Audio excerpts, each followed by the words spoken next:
ज्ञानाञ्जनशलाकया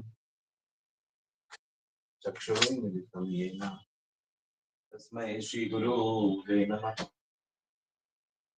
श्रीचैतन्यमनोभीष्टं स्थापितं येन भूतले स्वयं रूपा कदा मह्यं ददाति स्वपदान्तिकम्। वन्देऽहं श्रीगुरो श्रीयुतपदकमलं श्रीगुरून् वैष्णवांश्च श्रीरूपं साग्रजातं सगनरघुनाथान्वितं तं सजीवं साद्वैतं सावधूतं परिजनसहितं कृष्णचैतन्यदेवं श्रीराधा कृष्णपदान् सगनललिता श्रीविशाखान्वितं च। जय श्री कृष्ण चैतन्य प्रभु नित्यानंद श्री अद्वैत गदाधर शिवासादि गौर भक्त वृंद। हरे कृष्णा कृष्णा कृष्णा हरे हरे, हरे राम राम राम हरे हरे। हरे कृष्णा, सभी का बहुत बहुत स्वागत है नित्य श्रवण की कथा में। और आज हम थोड़ा हरि नाम के विषय में चर्चा करेंगे। आपको पता ही है ना ये बात अच्छे से कि जितनी भी भक्ति हम करते हैं उसमें हम सबसे ज्यादा प्रगति शुद्ध तरीके से हरि नाम जप करने से हमें होता है। और इस युग में भगवान का नाम लेना ही सबसे बड़ा धर्म है। इस युग में और दूसरे जो साधन हैं, ज्ञान, तप, योग, व्रत, यज्ञ, पूजा, हवन, सब उतने लाभकारी नहीं होते क्योंकि उसमें अशुद्धि ज्यादा होती है। भगवान का नाम जप करना, संकीर्तन करना, पर इसमें बस इतनी सी बात है कि इसको अपराध रहित करना चाहिए। तो मैंने एक बड़ी मीठी सी स्टोरी पढ़ी थी श्रील प्रभुपाद के जीवन से। तो एक बड़े महान वैष्णव हैं डॉक्टर कपूर, डॉक्टर ओबीएल कपूर। जो लोग वैष्णव शास्त्र पढ़ते हैं तो उन्होंने डॉक्टर साहब का नाम जरूर सुना होगा क्योंकि वो बहुत बड़े फिलोसफी के प्रोफेसर थे। और उन्होंने भक्ति सिद्धांत सरस्वती महाराज से दीक्षा भी लिया था। प्रभुपाद के गुरु भाई थे और बहुत बड़े स्कॉलर थे और बड़े ग्रंथ लिखे उन्होंने, जिसमें विशेष करके मैंने उनके कई ग्रंथ पढ़े हैं। अ, ब्रज ब्रज के रसिक आचार्य आपने पढ़ा होगा। ब्रज के रसिक आचार्य उनके द्वारा लिखा गया। ब्रज के संत उन्होंने लिखा। ब्रज की रसोपासना एक ग्रंथ है, गुरु महाराज ने मुझे दिया था। ब्रज के रसोपासना ये ग्रंथ भी उन्होंने लिखा है। और मुझे उनका एक ग्रंथ बहुत पसंद है, कृष्ण भक्ति का विज्ञान, साइंस ऑफ कृष्ण कॉन्शियसनेस। तो भक्ति विज्ञान ग्रंथ का नाम है, भक्ति विज्ञान। तो बड़ा अच्छा ग्रंथ है। तो श्रील प्रभुपाद के बड़े अच्छे मित्र थे वो। तो एक बार क्या हुआ कि ये थोड़े बीमार पड़ गए थे। तो ये उस समय की बात है जब श्रील प्रभुपाद भी गृहस्थ आश्रम में थे और ये भी ग्रस्त थे। और श्रील प्रभुपाद अभय चरण दे उनका नाम था, अभय बाबू बोलते थे उनको सब। तो बाद में इनका नाम श्रील प्रभुपाद और भक्ति वेदांत की उपाधि वगैरह बाद में मिली। उनके गुरु भाइयों ने उनको ये उनके ज्ञान और वैराग्य के कारण ये उपाधियां मिली। सन्यास के बाद फिर उनको प्रभुपाद नाम तो जब अमेरिका में प्रचार किया उसके बाद मिला। तो अभय बाबू, श्रील प्रभुपाद का अभय बाबू, तो वो ना केमिस्ट थे। केमिस्ट एग्जैक्टली नहीं थे, मतलब वो न सिर्फ केमिस्ट थे बल्कि दवाइयां बनाते भी थे। हम केमिस्ट का मतलब समझते हैं कि जो सिर्फ दवाइयां बेचते हैं, जैसे हमारे कई भक्त लोग फार्मासिस्ट हैं, केमिस्ट हैं। लेकिन प्रभुपाद न सिर्फ दवाई बेचते थे बल्कि वो मेडिसिन बनाते भी थे। तो डॉक्टर साहब जब बीमार हुए तो उन्होंने कहा कि मेरे को ऐसा, उनको प्रभुपाद ने उनको एक टॉनिक दिया था, जिसके कारण वो बॉडी जल्दी ठीक हो गए थे क्योंकि बड़े समय से प्रॉब्लम में थे।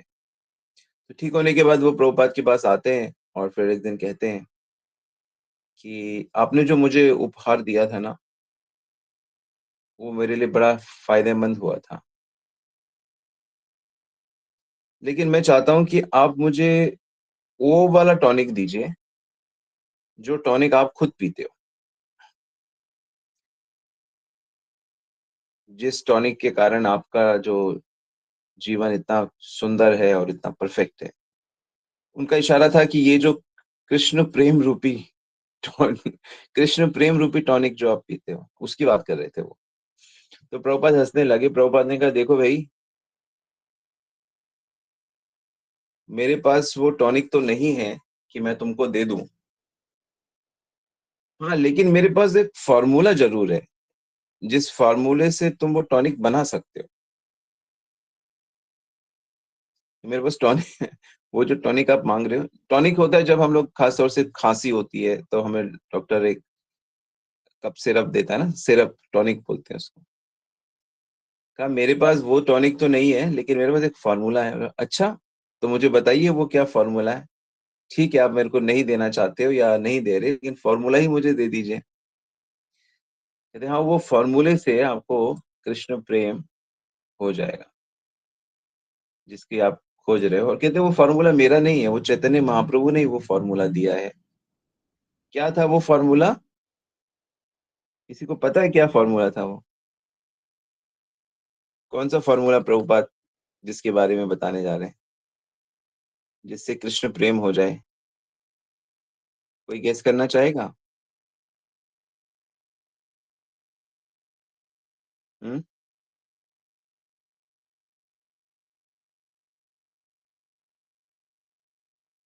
क्या फ़ॉर्मूला?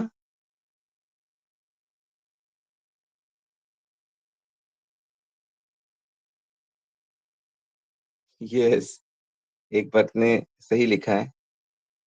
प्रभुपाद कहते हैं, "तृणादपि सुनिचेन तरोरिप सहिष्णुना अमानिना मान देना कीर्तनीया सदा हरि।"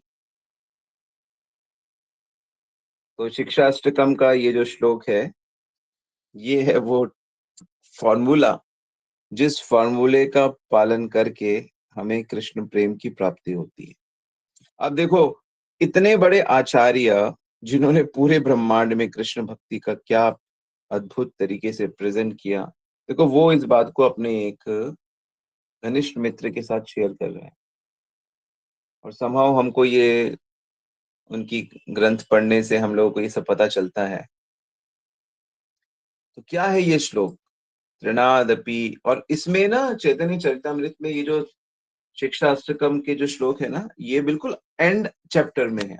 जब पूरा ग्रंथ खत्म हो जाता है ना, उस समय लास्ट में बिल्कुल चैतन्य महाप्रभु जब मतलब प्रेम की अवस्था में होते हैं ना, बिल्कुल समाधि में होते हैं, तो समाधि में क्या होता था कि चैतन्य महाप्रभु कुछ-कुछ बोलते थे। तो वही जो वो बोल देते थे ना, वही कुछ श्लोक भक्तों ने लिख लिए थे और उसी को कंपाइल करके शिक्षाष्टकम तैयार किया। महाप्रभु ने कोई ऐसा लिखा नहीं है कि ये मेरा शिक्षाष्टकम है, लो इसको पढ़ो, इसको छापो, सब इसको याद करो, ऐसा नहीं था। महाप्रभु जब भाव की समाधि में जाते थे, तब उनके मुख से ये सब निकलता था। तो जे रूपे नाम नीले प्रेम उपजाए, ताहार लक्षण सुनो स्वरूप हमारा। ये रामानंद राय, जिस तरह से कृष्ण का नाम लिया जाए, किस तरह से, ताकि कृष्ण प्रेम प्रकट हो जाए। हम सबका यही तो चैलेंज रहता है कि हमें प्रेम प्रकट नहीं हो रहा प्रभु जी। सब लोग प्रश्न पूछते रहते हैं, मेरा हृदय बड़ा कठोर है, मुझे बड़ी प्रॉब्लम होती है, मुझसे मैं सहनशील नहीं हो पाता, मैं ये नहीं हो पाता, मेरा जब मैकेनिकल हो जाता है, मैं सुबह जल्दी नहीं उठ पाता, अम, मैं बिना बोले जप नहीं कर पाता, मतलब बिना बात किए। तो कई तरह की चीज़ें भक्त लोग कहते हैं। तो उसका ये आंसर है कि देखो भाई, इस तरीके से नाम लेने से आपको प्रेम हो जाएगा। तृणादपि सुनीचेन तरोरपि सहिष्णुना अमानीना मान देना कीर्तनीय सदा। ये देखो, चार चीजें बहुत जरूरी हैं। चार चीज का अगर कोई व्यक्ति अपना ले अपने जीवन में कि नहीं, मैं तो भाई अब इसी के साथ जीऊंगा, अब मैं इन्हीं रूल के साथ अपना जीवन आगे मैंने व्यतीत करना है। कोई अगर इस तरह से कसम खा ले या कोई संकल्प ले ले, तो उसको अति शीघ्र प्रेम हो जाएगा। तो ये प्रभुपाद अपने मित्र को बता रहे हैं। क्या है वो? कि कुछ भी हो जाए, पेड़ से भी ज्यादा सहनशील बनना है। तरो रवि सही सुनाई है। और घास से भी ज्यादा विनम्र बनना है। घास से ज्यादा विनम्र का मतलब है कि हमें सबके साथ विनम्र रहना, बात ही खत्म हो गई। पेड़ के जैसे सहनशील होने का मतलब है कि हमें हर चीज सहनी है, कोई कंप्लेन नहीं करनी, कोई कंप्लेन नहीं करनी किसी भी बात की, कभी भी।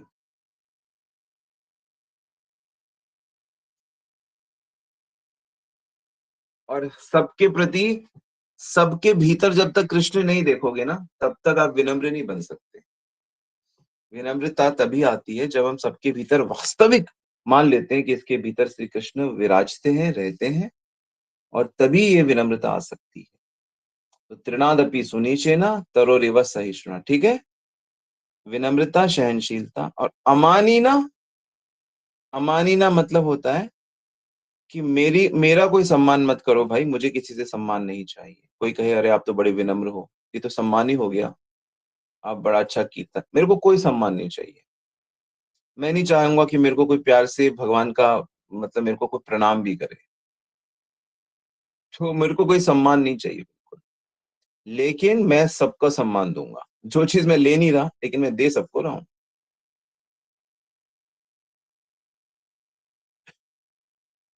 तो ऐसा जो व्यक्ति है जिसने ये चार चीजें अपना ली, कीर्तनीय सदा, सदा उसके मुख से कृष्ण नाम प्रकट होता रहेगा, सदा होता रहेगा, उसको अतिशीघ्र प्रेम हो जाएगा भगवान से।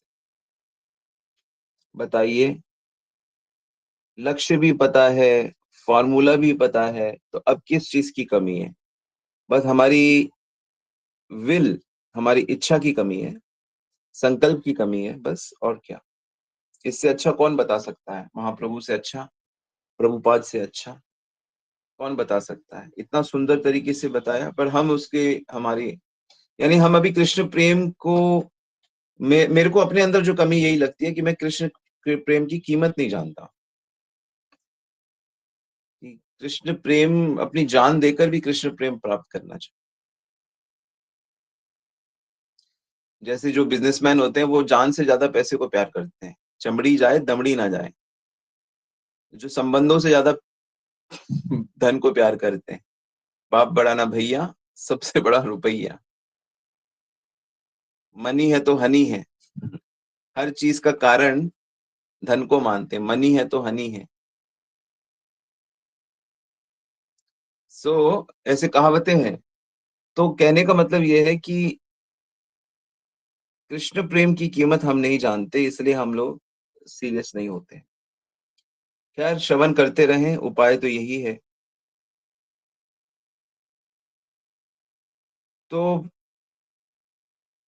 बहुत बड़ा फॉर्मूला है ये।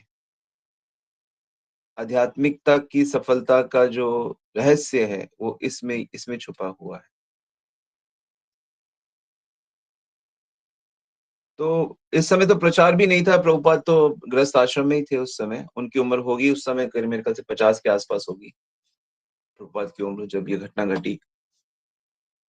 तो देखो, प्रभुपाद को वो भगवत प्राप्त पर्सनालिटी है। और इस भाव से फिर शरणागति स्वाभाविक हो जाती है। इसीलिए जब वो अमेरिका भी गए, तो वहां पे उन्होंने कविता लिखी कि भगवान आप मुझे यहाँ तक ले आए हो, लेकिन मेरे अंदर कोई योग्यता नहीं है। मैं तो बिल्कुल एक कठपुतली हूँ आपके हाथों की, आप मेरे को जैसे नचाओगे मैं वैसे नाचूं। मेरी अपनी कोई योग्यता नहीं है, लेकिन मेरा गुरु में और आपके नाम में पूरा विश्वास है।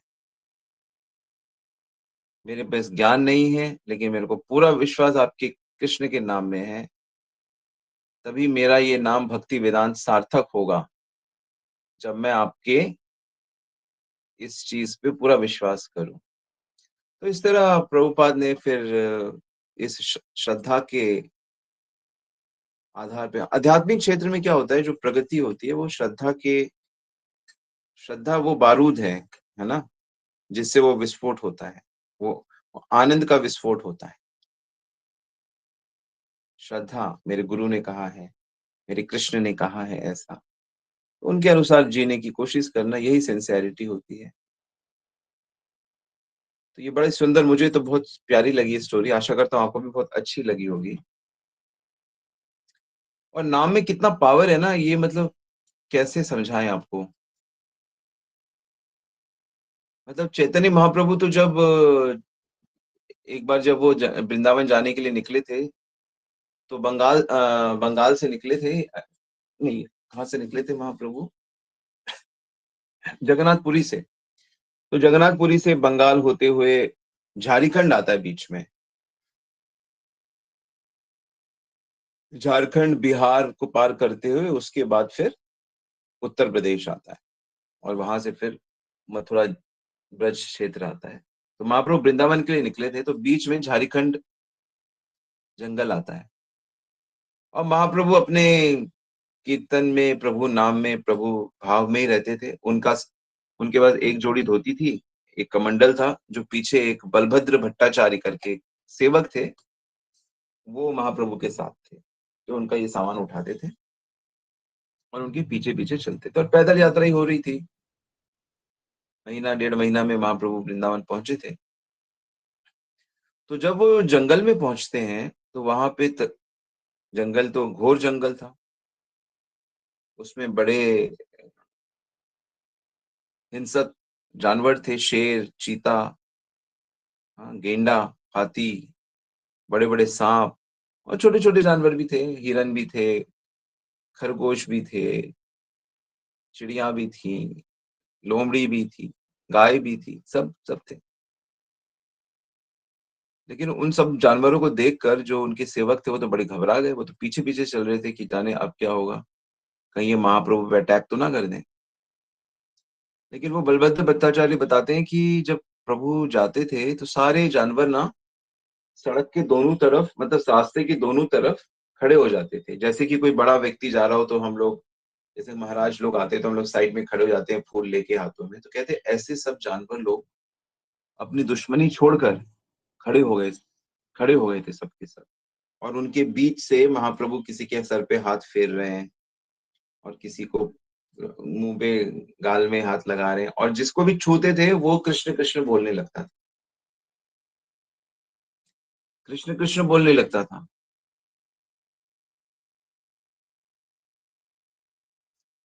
तो ऐसे ही जब महाप्रभु जा रहे थे, तो रास्ते में एक शेर लेटा हुआ था, एक बाघ।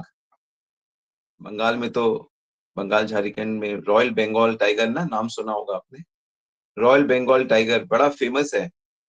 जिम कॉर्बेट पार्क है जो, वहां पे बड़ा फीमेल टाइगर, बड़ा बड़ी शक्तिशाली, बड़ी सुंदर और बड़ी ताकतवर होती है। विशेषता है इस जानवर की। तो उस रास्ते में लेटी हुई थी। तो महाप्रभु जाते जाते महाप्रभु क्या करते हैं, उसके शरीर में पैर रख देते हैं, और वो जोर से चिल्लाती है, कृष्णा। वो कृष्ण नाम लेने लगती है, कृष्ण कृष्ण करके आनंद में नृत्य करने लगती है। यहाँ तक कि शेरनी के आंखों से भी प्रेम के अश्रु बहने लगते हैं। ऐसे ही जब महाप्रभु गायत्री करने के लिए वहां नदी में जाते हैं स्नान करने और गायत्री करने, तो हाथियों का झुंड आ जाता है। और हाथी लोग पसंद नहीं करते किसी इंसान को उनके साथ। लेकिन महाप्रभु क्या करते हैं, जल लेकर हाथियों पे छिड़कने लगते हैं, और वो सब लोग कृष्ण कह कह के नाचने लगते हैं। फिर थोड़ा आगे जाते हैं महाप्रभु, तो क्या होता है कि फिर बहुत सारे हिरन उनको आके घेर लेते हैं। तो हिरनों को जब वो हाथ लगाते हैं, उनसे बोलते हैं कृष्ण बोलने के लिए, तो सब हिरन भी कृष्ण कृष्ण कह के गाने लगते हैं, फिर इतने में शेर भी आ जाते हैं, बाघ भी आ जाते हैं और सब लोग मिल के नाचने लगते हैं और महाप्रभु भी उनके बीच में नृत्य करने लगते हैं कृष्ण नाम। तो यहाँ पे क्या हो रहा है, असली में क्या हो रहा है कि हम लोग बाहर से तो जैसे इंसान हैं, ऐसे ही जो पशु हैं, वो बाहर से तो शेर, चीता, हाथी, घोड़ा, बैल जो भी है, लेकिन अंदर से तो जैसे हम इंसान एक शुद्ध आत्मा है, वैसे वो भी शुद्ध आत्मा है। वो तो उनका जो पशु का मन है और पशु का तन है, उससे उनकी जो प्रेम की भावना है, आत्मा की, वो छुपी हुई है। लेकिन परम ईश्वर जब आके हमारी आत्मा को छेड़ते हैं, हमारी आत्मा में शक्ति विस्तार करते हैं, तो हमको फिर वो प्रेम की अनुभूति होने लगती है। तो चैतन्य महाप्रभु ने वही प्रेम अपने नाम में भर के गुरु परंपरा से हमें दिया है। ये ले लो, गुरु के शरणागत होके मेरे नाम का जाप करो, कीर्तन करो, निरपराध रूप से, लेकिन और ये त्रिनादपि रूप से, ये जो फॉर्मूला बताया गया है, त्रिनादपि तरोरिवा अमानी ना मान लेना, इस भाव से को अगर पक्का करके तुम कृष्ण नाम लोगे, तो अति शीघ्र तुम्हें कृष्ण प्रेम की प्राप्ति हो जाएगी और तुम सदा को सुखी हो जाओगे।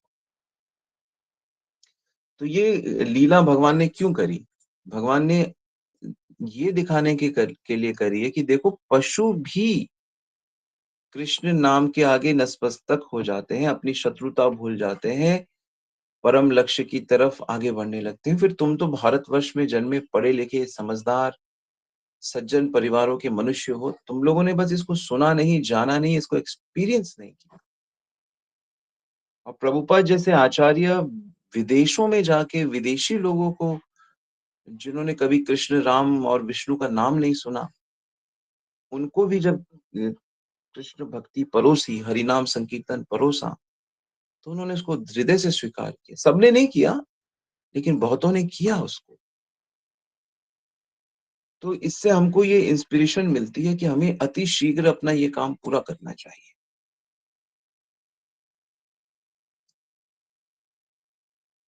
तो ये चैतन्य महाप्रभु का एक बहुत बड़ा ये उदाहरण ऐसे ही नहीं है कि भाई जानवर लोग भी नाच रहे हैं, गा रहे हैं। ये हमको सीधा, हमें एक तरीके से इशारा कर रहा है, हमको चेतावनी दे रहा है कि देखो, पशु भी प्रभु नाम ले सकते हैं, तो आप और हम क्यों नहीं ले सकते? इस श्लोक का पालन करें, त्रिनादपि तरोरिव अमानिना मान देना, और देखिए क्या अद्भुत लबालब प्रेम। भौतिक जगत में परिवार में रहते हुए भी हमें एक दूसरे से प्रेम नहीं हो पाता, ममता होती है। पारिवारिक सदस्यों में क्या होती है? ममता होती है, प्रेम नहीं होता। प्रेम कहीं छुपा रहता है।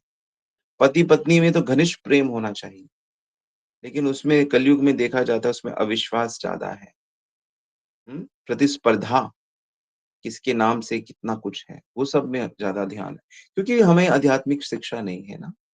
मैं किसी को दोषी नहीं कह सकता, क्योंकि आध्यात्मिक शिक्षा की कमी है। गुरु नहीं जीवन में, बूढ़े हो चले हैं, उम्र हो चली है, लेकिन गुरु नहीं जीवन में। कोई महात्मा, कोई वैष्णव नहीं, जिसकी शरण में रहकर जीवन के बड़े बड़े जो कॉम्प्लिकेटेड चीजें हैं उसको सॉल्व कैसे किया ही नहीं अभी तक। एक नशे में रहते हैं सब। तो इसलिए ये हरि नाम की वास्तविकता महाप्रभु ने प्रकट करी है। तो जब पशुओं पे इतनी कृपा हो गई, तो फिर हम भारतवासी, वृंदावन के निकट रहने वाले, हम पे क्यों कृपा नहीं होगी? अवश्य होगी। तो इस विश्वास के साथ, दृढ़ता के साथ सब प्रभु नाम लीजिए और प्रेम में लबालब डूबे रहिए और अपने घर वापस चलिए। हरे कृष्णा। आशा करता हूँ ये दो छोटी छोटी कहानियां आपको अच्छी लगी होंगी।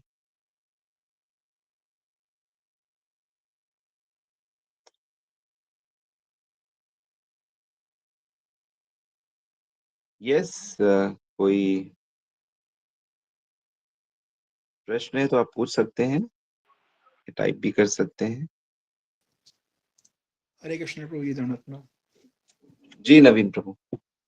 प्रभु जी, मेरे प्रश्न ये था, जैसे जानवरों का आपने बताया तो वो भोग योनि में होते हैं, और जैसे महाप्रभु ने उनसे नाम भगवान का बुलवाया उनके मुख से, तो क्या वो मतलब उच्चतर योनियों में ही जाएंगे या उनका कल्याण हो जाएगा? वेल, ये तो इस समय हम ठीक से बता नहीं सकते कि एग्जैक्टली क्या होगा उनके साथ, कि वो डायरेक्ट ही भगवत धाम जाएंगे उस शरीर को छोड़ने के बाद, या फिर जहां तक मुझे मैं गेस कर सकता हूँ कि भाई जब उनको महाप्रभु ने ये कृष्ण प्रेम के बीच डाल दिए, तो नेचुरली वो भी मनुष्य योनि में आएंगे और भक्ति का पूरा प्रोसेस फॉलो करेंगे। जहां तक मेरा एक इंटेलिजेंट गेस है मेरे को ऐसा लगता है। मतलब प्रभु जी, जैसे उनका जो स्टैंडर्ड बना हुआ है 84 लाख में भटकने का, वो कट के और सीधा वो मनुष्य हाँ, योनि वो में तो चले कट जाएगा ना, क्योंकि भगवान, जब भगवान का स्पर्श हो गया ना डायरेक्ट, जी। भगवान जब किसी को टच कर देते हैं, या भगवान जब, तो वो कर्मों से ऊपर आ जाता है व्यक्ति, उसके जी। कर्म फिर अब, तो यही तो बात है ना, कि यदि आपने भगवत नाम को स्वीकार कर लिया होल हार्टेडली, कि भाई मेरा, मेरे तो गिरधर गोपाल, मैं पायो जी मैंने राम रतन पा लियो। हाँ, मेरे को प्रभु ने, मेरे गुरुदेव ने मुझे ये प्रभु नाम, जिसने इसको स्वीकार कर लिया ना हृदय से, तो बस वो कर्मों को हरा दिया उसने। अब कर्म उसके जीवन में डिस्टरबेंस नहीं पैदा कर सकते।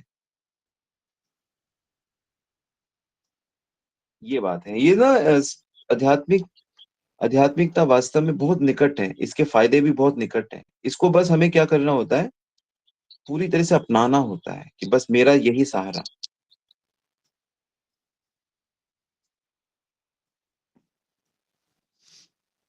थैंक यू प्रभु जी। हरे कृष्ण धन्यवाद।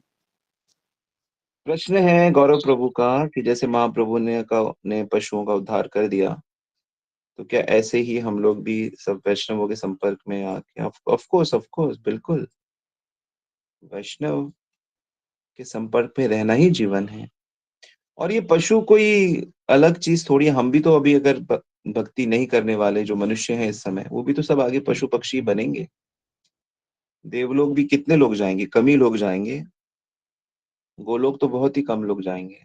मनुष्य नाम सहस्रीषु कश्चित गए, कम ही लोग होते हैं जो सिंसियर बनते हैं। पर ऐसा नहीं है कि कम लोग बनते तो हम नहीं बन सकते। कम लोग तो दीक्षित नहीं है, लेकिन हम में से बहुत से लोग दीक्षित हैं। कम लोग तो बहुत कम लोग नाम लेते हैं। तो हम तो कॉलेज में पढ़ते थे, पूरा जिंदगी हमने तो किसी को नहीं देखा कि कोई घर पे नाम लेता हो। स्टूडेंट तो विशेष करके कोई कहीं से नहीं। पर अभी हमारे संपर्क में जो भी कुछ कुछ यंग बच्चे हैं, हरे कृष्णा आंदोलन के, इस्कॉन के संपर्क में, तो वो लोग नाम लेते हैं, स्कूल जाते हैं, कॉलेज जाते हैं, जॉब में जाते हैं, लेकिन नाम लेते हैं। तो विशेष तो है ही।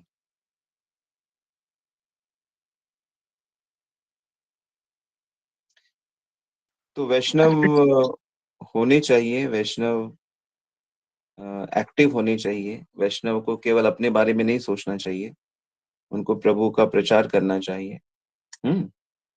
तब तो बात, इसलिए तो वैष्णव लोग ग्रंथ लिखते हैं, कार्यक्रम करते हैं। जैसे मैं डेली भगवान की कृपा से, गुरु कृपा से कथा करता हूँ, तो अनेक वैष्णव लोग सुनते हैं, और नहीं भी वैष्णव हैं तो वैष्णव बनने लगते हैं, इस तरह से। यस। हरे कृष्ण प्रभु जी, दंडवत प्रणाम। प्रभु जी, आज आपने सबसे पहले बोला था कीर्तन को अपराध रहित करना चाहिए। सर, जी, इसमें क्या क्या चीजें आती हैं प्रभु जी? अपराध अपराध रहित रहित। का मत हाँ, अपराध रहित का मतलब होता है, इसमें 10 चीजें होती हैं। पहला होता है किसी की निंदा नहीं करना, निंदा शून्य, विशेष करके भक्तों की। दूसरा होता है कि जितने भी देवी देवता हैं, उनको भगवान से अलग नहीं मानना, सबको भगवान का सेवक मानना। नंबर 3 होता है गुरु की अवज्ञा करना, गुरु की बात नहीं मानना। चौथा, शास्त्रों का खंडन करना। सो इसमें पढ़ते हैं ना हम लोग। पांचवा है हरि नाम की महिमा को काल्पनिक मानना। छठा, अर्थवाद करना। अर्थवाद का मतलब होता है कि नाम जप को अलग अलग तरीके से एक्सप्लेन करना, जो उसके मूल चीज को नहीं समझना कि ये कृष्ण प्रेम देता है। सातवां है नाम के बल पे पाप करना, कि चलो मैं पाप कर लेता हूँ, फिर नाम ले लूंगा, फिर पूजा करा दूंगा, पाप कर लेता हूँ। ये 7वां है। 8वां है, इसको कर्म कांड के जैसे समझना कि ठीक है, ये भी एक ऐसा ही तरीका है पूजा पाठ का। 9वां है, जो जो श्रद्धा रहित लोग हैं उनको भी नाम के बारे में बताना। श्रद्धा रहित को नाम के बारे में नहीं बताते, श्रद्धावान को बताते हैं। और 10वां है, भौतिक चीजों से लगाव रखना, इतना जानने पे भी। तो ये 10 अपराध बताए गए हैं। जब तक ये वाली भावनाएं रहती हैं तब तक नाम अपना फल दे नहीं पाता, रुक जाता है। तो इसके बारे में जी चर्चा करी है और भी करेंगे, और आप पढ़िए इसको, ठीक है। जी प्रभु जी। जी प्रभु। और प्रभु जी, जैसे हम अभी पूछते हैं, सारे वैष्णव पूछते हैं, सभी के मन में होते हैं कि हमें आगे क्या वो मिलेगा, मतलब जैसे अभी पूछ रहे थे क्वेश्चन, प्रभु जी पूछ रहे थे कि उन जानवरों का क्या हुआ या जो भी है, तो अरे क्या आप लोग हमें घबराओ मत, ये प्रश्न मत पूछो, ये हाँ प्रश्न वही मत। मैं वही पूछ रही मैं हूँ बता प्रभु रहा जी। हूँ, मैं बता रहा हूँ। देखो भाई, आप में से कोई भी जो व्यक्ति है ना, उसकी जो स्टेटस है ना इस समय, आप लोगों की, मतलब स्टेटस का मतलब है ये वाली स्टेटस नहीं, जो मन की स्थिति है। मतलब जैसे आपका भगवान से जो लगाव है, या जो भी सुविधाएं आपको मिली हुई है, खाने की, पीने की, रहने की, ये कम कभी नहीं, इससे कम नहीं होगी कभी भी आपकी। आप ये लिख लो मेरे से, और जब तक जिंदा हो तो चेक कर लेना। यदि आप 16 माला जप कर रहे हो, और यदि आप श्रवण कीर्तन कर रहे हो, और आप थोड़ा सा ध्यान रखते हो कि मैं वैष्णवों का अपराध ना करूं, आप देखना, आप इससे कम नहीं जा सकते, आप जा ही नहीं सकते। चाहे धन के मामले में हो, चाहे जन के मामले में हो, चाहे स्वास्थ्य के मामले में हो, किसी भी मामले में हो। स्वास्थ्य की समस्याएं आएंगी, लेकिन वो ना आपको छू के चली जाएंगी, वो आपको रुक नहीं पाएंगे आपके पास। और आपका जो जन्म होगा वो, मान लो अगर भगवत प्राप्ति नहीं भी होती है, बहुत अच्छी जगह पे जन्म होगा, बहुत अच्छी जगह पे, इतना सुंदर, हर चीज बहुत अच्छी रहेगी। अरे कृष्ण से, कृष्ण का दायरे में हो आप, कृष्ण के कोटि कोटि ब्रह्मांड में आनंद देने वाला, आनंद है ही एक जगह पे। आनंद भगवान को छोड़ के कहीं और है ही नहीं। सब जगह आनंद की आशा है, रिफ्लेक्शन है, आनंद नहीं है। सच्चा आनंद भगवान के पास है। तो आप उनके पास आए हो, ये सब क्या छोटी छोटी चीजें। हरे कृष्णा। नहीं प्रभु जी। बिल्कुल निडर हो जाओ।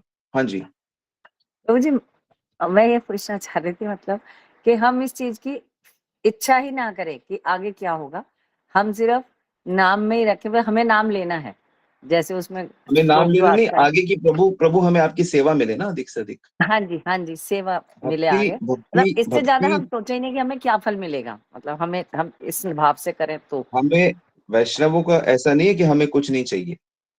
वैष्णवों का, प्रेमी का जो प्रेमी होता है ना, प्रेमी अतृप्त होता है, उसको तृप्ति नहीं होती, उसको उसके अंदर प्रेम की तृष्णा होती है। वो और सेवा करना चाहता है, और सेवा करना चाहता है, ये तृष्णा है। तो प्रेमी को प्रेम की तृष्णा, सेवा की तृष्णा होती है, उनको सेवा का पागलपन होता है उसे, जो वो चाहता है और अधिक हो मेरे पास। ये तो दूसरे वैरागी साधु होते हैं जो बोलते हैं हमें कुछ नहीं चाहिए, हमें कुछ नहीं चाहिए, हमें कुछ नहीं चाहिए। वैष्णवों का ऐसा नहीं है। वैष्णवों का नहीं, हमको चाहिए, सेवा चाहिए। सेवा अधिकार दिए करूं निज दासी। हमें सेवा चाहिए, हम सेवा मांग लेंगे। हमें सेवा क्यों नहीं है, हमें चाहिए सेवा। कहीं पे भी हो, हमें सेवा क्या, हम कैसे जिए।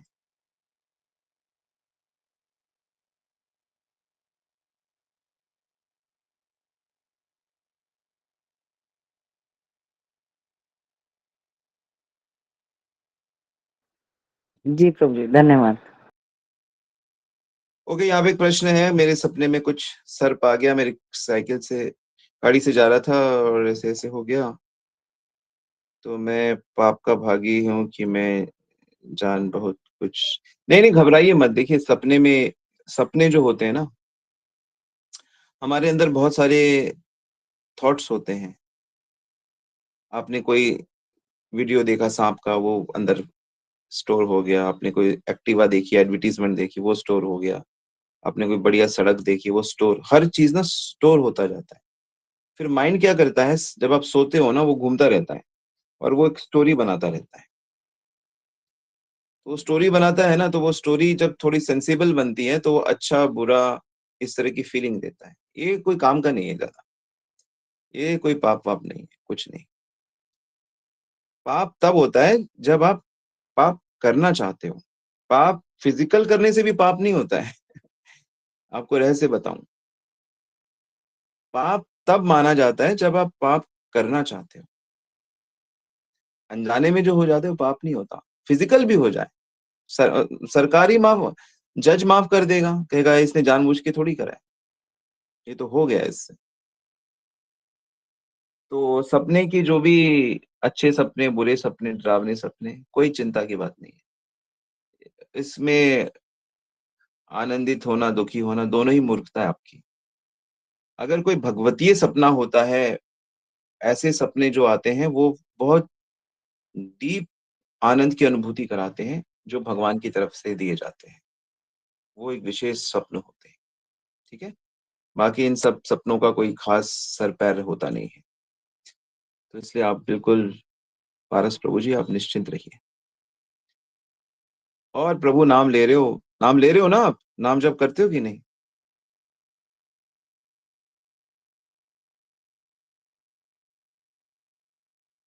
हाँ तो ठीक है, कोई ऐसी कोई बात नहीं है कि सच में सांप आ गया तो ये मैंने सपने में देखा, तो ऐसी कोई बात नहीं है।